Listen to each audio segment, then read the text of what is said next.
విశాఖ బీచ్లో బారు పెట్టాలనే చంద్రబాబు నిర్ణయంపై మహిళల నుంచి తీవ్ర వ్యతిరేకత వ్యక్తమవుతోంది. బీచ్ షాక్స్కు మంత్రిమండలి ఆమోదం తెలపడంపై తీవ్రంగా మండిపడుతున్నారు వారు. ఇప్పటికే బీచ్లు అసాంఘిక శక్తులకు అడ్డాగా మారుతాయని ఆందోళన వ్యక్తం చేస్తున్నారు.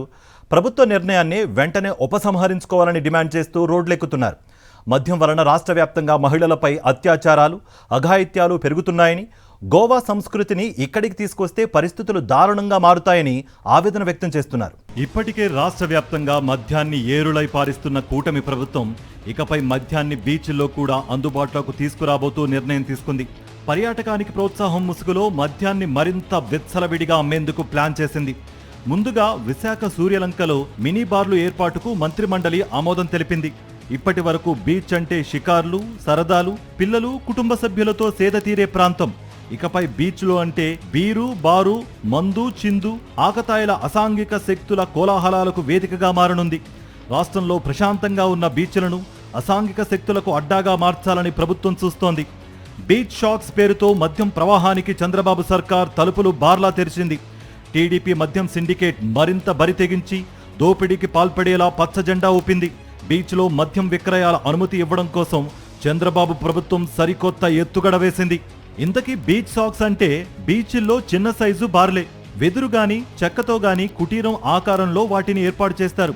వాటిలో మద్యం, బీరు, ఇతర పానీయాలు, ఆహార పదార్థాలు విక్రయిస్తారు. ఒక్క మాటలో చెప్పాలంటే అవి మినీ బార్లు అన్నమాట. పర్యాటక రంగానికి ప్రోత్సాహం ముసుగులో మద్యం ప్రవాహానికి చంద్రబాబు ప్రభుత్వం గ్రీన్ సిగ్నల్ ఇచ్చింది.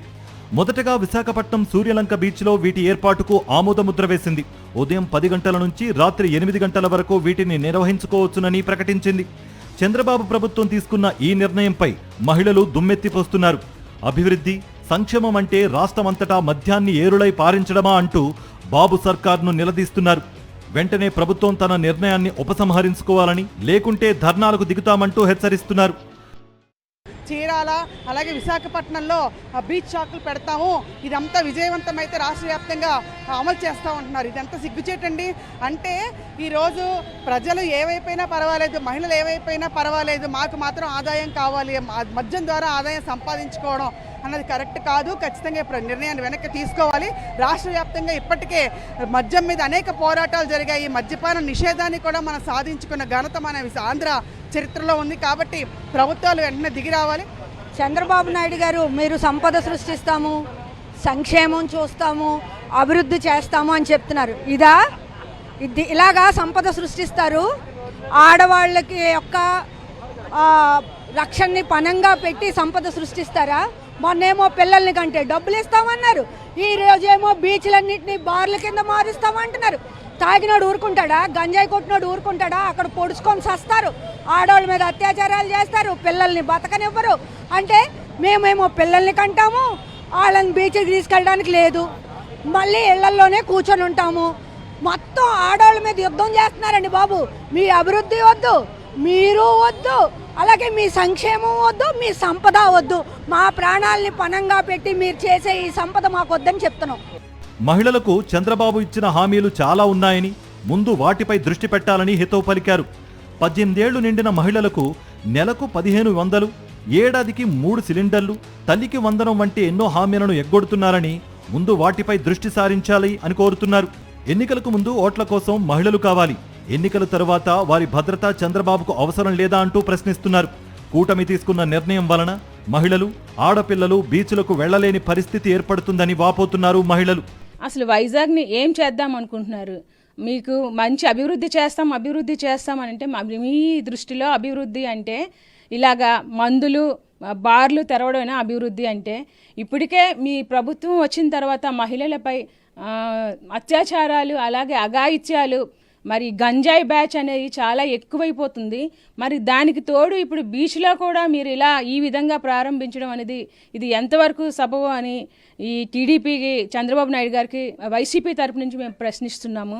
అలాగే ఆయనకి మతి భ్రమించిందో లేదంటే వయసు మీద పడితే వెళ్ళి ఇంట్లో కూర్చోవాలి, కానీ అలాగే ప్రజలపైన మీ ప్రభావం అనేది చూపించకూడదు. ఈ వైజాగ్లోని ఇలాంటి బార్లు, రెస్టారెంట్లు తెరవడానికి మేము ససేమేరా ఒప్పుకోము. మద్య షాప్ షాపులు పెట్టి బ్రాందీ షాపులు పెట్టి తద్వారా దోచుకుంటూ, అది కాకుండా ప్రజల్ని ఇబ్బంది పెడుతూ ఎంత అన్యాయం అండి ఇది. అంటే మొన్ననే గతంలో అన్నాడు ఆయన అయ్యన్న పాత్ర గారు గోవాలో చేస్తామని చెప్పి. అంటే ఇప్పుడు గోవా సంస్కృతి ఇక్కడికి వస్తుందన్నమాట. ఇప్పుడు మరి కేంద్ర ప్రభుత్వం రాష్ట్ర ప్రభుత్వం సాంప్రదాయాలు అంటారు, మరి బీచ్లో కుటుంబాలు వెళ్తున్నప్పుడు అక్కడ వాళ్ళు ఆనందించుతున్నప్పుడు అంటే ఈ బ్రాందీ అది తాగి అక్కడ మళ్ళీ ఇబ్బంది పెట్టడం అనేది చాలా అన్యాయం. ఇప్పటికే మద్యం ఏరులై పారుతుంది. చంద్రబాబు బీచ్ షాక్స్ పై ఆయన భార్య భువనేశ్వరి, కోడలు బ్రాహ్మణిని అడిగి నిర్ణయం తీసుకుంటే బాగుండేదని ఎద్దేవా చేశారు. ఇప్పటికైనా మహిళా వ్యతిరేక కార్యక్రమాలకు చంద్రబాబు స్వస్తి చెప్పకపోతే మహిళలు అంతా ఏకమై కూటమి ప్రభుత్వం మీద తిరగబడే పరిస్థితి వస్తుందని హెచ్చరించారు. మరిన్ని అప్డేట్స్ కోసం ఛానల్ ను సబ్స్క్రైబ్ చేయండి. నోటిఫికేషన్స్ కోసం బెల్ ఐకాన్ పై క్లిక్ చేయండి.